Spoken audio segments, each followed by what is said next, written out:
एक युवक बहुत गरीब था। वो नौकरी पाना चाहता था, लेकिन उसके पास आगे की पढ़ाई के पैसे बिल्कुल नहीं थे। पढ़ने में उसको बहुत तकलीफ होती थी क्योंकि ध्यान भटकता था। गरीबी की वजह से परेशान था। उसके किसी पड़ोसी ने उसको बोला कि तू एक काम क्यों नहीं करता। युवक ने बोला क्या? बोला कि तू एक काम कर, अपने शहर में जो सरकारी दफ्तर है ना, वहां पर जो सबसे बड़े अफसर हैं, उनसे जाकर के तू उनसे कुछ सलाह ले, कुछ हेल्प मांग। युवक गरीबी से परेशान था और कोशिश कर करके थक चुका था, तो सोचा चलो मदद मांग लेता है अधिकारी साहब से। अगले दिन सुबह वो युवक नहा धोकर तैयार होकर उस सरकारी दफ्तर में उस बड़े अधिकारी से मदद मांगने के लिए पहुंचा कि कुछ सलाह मिल जाए, कुछ पैसा मिल जाए। लेकिन वो बड़े अधिकारी उस वक्त ऑफिस में नहीं थे। तो पियोन ने जवाब दिया कि वेट कर लो, थोड़ा सा आते ही होंगे बस। युवक घबराया हुआ था कि इतने बड़े साहब से वो कैसे बात करेगा, और वो इतना घबराया हुआ था कि घबराहट में वो साहब की ऑफिस में साहब की खाली कुर्सी पे ही बैठ गया और साहब का इंतजार करने लगा। उसको पता भी नहीं था कि वो साहब की कुर्सी पे ही बैठा है। थोड़ी देर में साहब दफ्तर में पहुंचे तो देखा कि एक नौजवान युवक उनकी कुर्सी पे बैठा है। साहब का गुस्सा 7वें आसमान पे चढ़ गया। साहब उस पे चिल्ला बैठे, तुम कौन हो? तुम्हारी हिम्मत कैसे हुई मेरी कुर्सी पे बैठने की?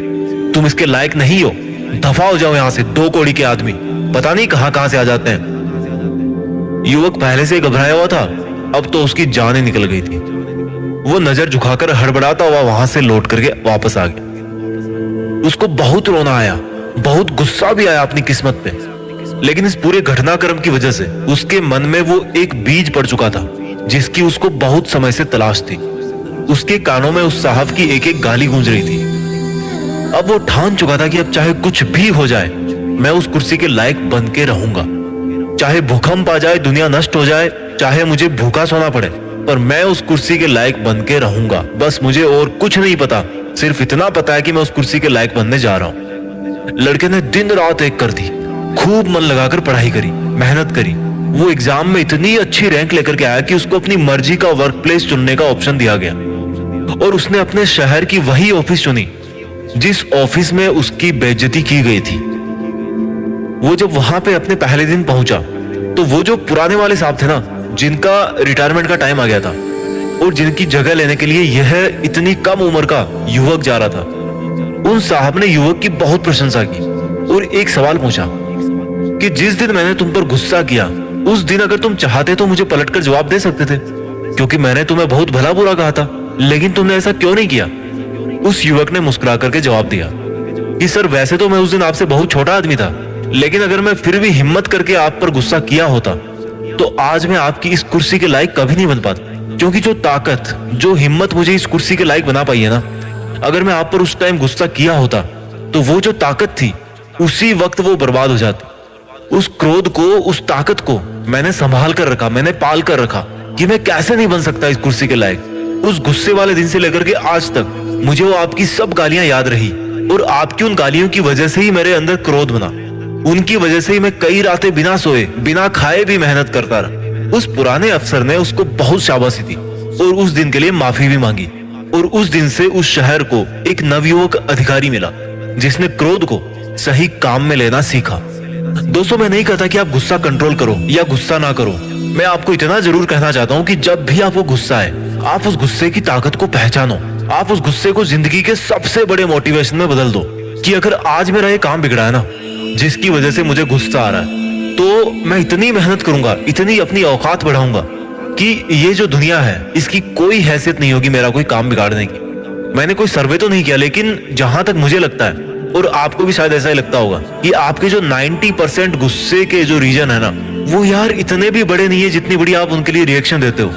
आप बिना फालतू, बिना सोचे समझे अपनी वो जो इतनी बड़ी एनर्जी है उसे ऐसे ही बर्बाद कर देते हो। वो सामने वाला कौन होता है आपकी एनर्जी बर्बाद करने वाला? क्या आप इतने बेवकूफ हो कि जो ताकत आपकी जिंदगी बना सकती है उसको ऐसे ही बर्बाद करते रहोगे? किसी ने थोड़ा सा काम क्या बिगड़ा आपका, उसके ऊपर चढ़ गए। आप भी तो गलती करते हो ना, आप कौन से कंप्यूटर हो? और कंप्यूटर में भी तो खराबियां आती है, ऐसे चिल्लाने की क्या जरूरत है? एक शिष्य ने अपने गुरुजी से पूछा कि जब 2 लोगों को गुस्सा आता है तो वो ऊंची आवाज में बात क्यों करते हैं, जबकि वो गुस्सा करते टाइम तो आमने सामने खड़े होते हैं, कम वॉल्यूम में भी बात कर सकते हैं। गुरुजी ने बड़े प्यार से कहा कि जब इंसान गुस्सा करते हैं ना बेटा, तो वो इतने करीब नहीं होते जितने वो दिखते हैं। उनके जो दिलों की दूरियां हैं वो बहुत ज्यादा बढ़ जाती है, और जब दूरी बढ़ जाती है तो दूसरे बंदे को ऊंची आवाज में बोल के ही सुनाना पड़ता है, नहीं तो सुनाई नहीं देगा, वहां तक आवाज नहीं पहुंचेगी। गुस्सा करने का मतलब है कि आप जैसा कमजोर इंसान ना इस दुनिया में कोई नहीं है। और आप क्या सोचते हो, गुस्सा करके आप बड़े बन जाते हो? कोई अगर आप पर गुस्सा करता है तो आप कितनी मनी मनी में उसको गालियां देते हो, क्या वो नहीं देता होगा आपको? अपने आप को रख के देखो उसकी जगह, उसको कितना बुरा लगता होगा। क्योंकि आपके अधिकतर गुस्से तो उन्हीं पर निकलते हैं जो आपसे ताकत में कम है या जिनको आप अपने से कम समझते हो। और अगर आपसे वो ताकत में कम है तो क्या आपका लेवल भी उतना कम हो गया कि आप उसकी बराबरी करोगे? और अगर आपको लगता है कि आप उससे बड़े हो तो प्रूफ करके दिखाओ ना भाई। ऐसे बोलकर थोड़े प्रूफ होता है। हिम्मत है तो अपने दम पर उसके जितना बड़ा बन के दिखाओ। गुस्सा करना किसी भी एंगल से यह साबित नहीं करता कि तुम बड़े हो और सामने वाला छोटा। आप अगर किसी पर गुस्सा करते हो, रीजन चाहे कुछ भी हो, अगर वो सामने वाला बंदा आपको माफ भी कर देता है ना, अगर वो सामने वाला बंदा आपको माफ भी कर देता है ना, तो वो उन बातों को नहीं भूलता जो आपने क्रोध में आकर के उसको बोल दी है। एक बच्चे को बात बात पर गुस्सा आता था। उसके पिताजी उसको एक बाबा जी के पास लेकर के गए और बाबा जी से बोले कि बाबा जी मेरे बच्चे को ना बहुत गुस्सा आता है, इसको ठीक कर दीजिए। तो बाबा जी ने बच्चे को एक थैला पकड़ाया और उस थैले में बहुत सारी कीलें थी और एक हथौड़ा था। बोला बेटा जब जब तुम्हें गुस्सा आए ना, तुम्हारे घर के 500 मीटर के बाद में जो भी कोई पहला पेड़ हो, उस पेड़ पर जाकर के एक कील ठोकर के आ जाना। बच्चे और पिताजी घर पे आ गए वापस। बच्चे ने पहले दिन में 20 कील ठोक डाली, अगले दिन भी उसने 20 कील ठोक डाली। दिन में 20 बार गुस्सा किया। धीरे धीरे बच्चे को समझ में आने लगा कि जितनी ताकत मुझे वहां पे जाके कील ठोकने में लगती है ना, उतनी ताकत गुस्से को कंट्रोल करने में नहीं लगती। और इस तरह से बच्चे ने अपना गुस्सा कंट्रोल करना धीरे धीरे शुरू कर दिया। 1 महीने बाद ऐसा दिन आया जब उस बच्चे ने एक भी कील नहीं ठोकी, क्योंकि उसको एक बार भी गुस्सा नहीं आया।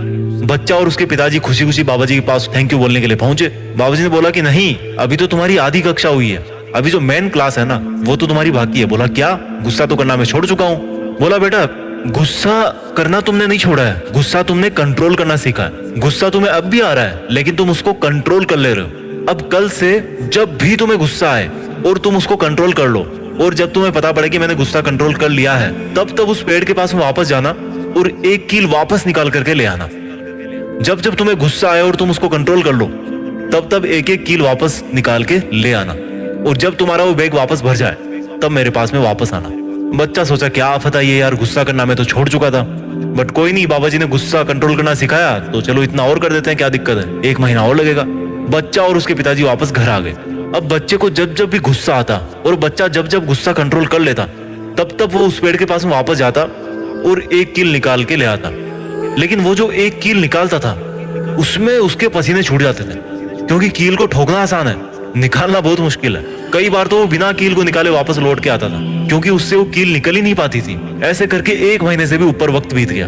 उसका थैला सिर्फ आधा ही भरा था, यानी कि जितनी कीलें उसने ठोकी थी उसकी आधी कीलें उसने वापस निकाल पाई थी। एक दिन दुखी होकर उसने अपने पिताजी से बोला कि पिताजी मैंने देखो गुस्सा करना तो छोड़ दिया है, जितनी कीलें मुझसे निकल सकती है उतनी मैंने निकाल दी, इससे ज्यादा कीलें मेरे से नहीं निकलती। बोला ठीक है बेटा, चल लेते हैं बाबा जी के पास। बाबा जी के पास गए तो उन्होंने जाते बोला कि ये क्या, मैंने तो तुम्हें पूरा बैग भर के दिया था कीलों का, तुम तो आधा ही वापस लेके आ रहे हो। बोला बाबा जी मैंने बहुत ताकत करी लेकिन फिर भी कुछ कीलें जो वो अंदर ही रह गई। बोला बेटा यही होता है, तुम जो भी गुस्से में बोलते हो ना, उसकी चाहे आप 1000 बार माफी मांग लो, लेकिन उसकी वजह से उसके दिल में जो चोट लगी है ना, उसके दिल में जो कील जाकर के लगी है ना, जो अंदरूनी घाव है ना, वो आप कभी भी नहीं भर सकते, चाहे वो बंदा आपको माफ भी कर दे।